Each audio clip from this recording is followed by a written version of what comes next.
కాయకష్టం లేకుండా ఉచితాలకు అలవాటు పడి బతుకుల్ని బండరాయిగా చేసుకుని జీవోత్సవాల్లా బతుకుతున్న మనుషుల్ని చూశాం. కానీ తమ ఆకలిని తీర్చుకోవడానికి నదిలో 2 కిలోమీటర్ల దూరం ఈదుకుంటూ వెళ్ళి మేతను సంపాదించుకుంటున్న గోవులు ఇప్పుడందరి దృష్టిని ఆకర్షిస్తున్నాయి. మనుషుల్లోని బద్ధకాన్ని తొలగించేందుకు చక్కని పాఠాల్ని చెబుతున్నాయి. మీరు చూస్తున్నది కృష్ణానది. తమ గోవుల్ని మేత కోసం ఒక రైతు విడిచిపెడుతున్న దృశ్యం.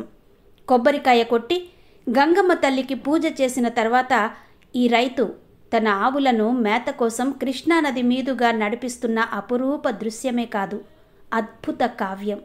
నాగార్జున సాగర్ బ్యాక్ వాటర్ మీదుగా ఆంధ్రప్రదేశ్ నుంచి మేత కోసం తెలంగాణకు ప్రయాణించడానికి కృష్ణానదిలోకి అడుగు పెడుతున్న ఆవులివి.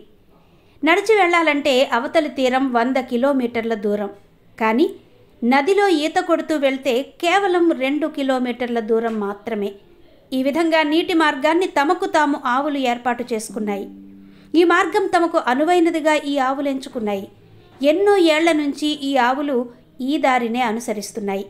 ఇక్కడ మేత లేనప్పుడు అవి ఈదుకుంటూ వెళ్ళి గడ్డి ఉన్న చోటుకు చేరుతాయి. విచిత్రంగా ఉంది కదూ. ఇప్పుడు ఈ వీడియో వైరల్ అవుతోంది. ఇంకో విషయం, ఈ ఆవులు ఎక్కడివో తెలిస్తే మరింత ఆశ్చర్యపోతారు. ప్రసిద్ధ శైవ క్షేత్రం శ్రీశైలం అడవుల చుట్టుపక్కల గ్రామాల్లో ఉండే ఆవులివి. వీటికి జిల్లాల, రాష్ట్రాల హద్దులు తెలియవు. ఈ విశాల విశ్వం మనది, మనందరిది అన్న భావం ఈ గోవుల్లో కనిపిస్తుంది. ఇప్పుడు ఈ వీడియోలో ఉన్న ప్రాంతం తెలంగాణలోని నల్గొండ జిల్లా చందంపేట మండలం కంచాలపల్లి గ్రామం దగ్గరది. ఈ ఆవుల్ని చూసి మనుషులు నేర్చుకోవలసింది ఎంతో ఉంది కదూ.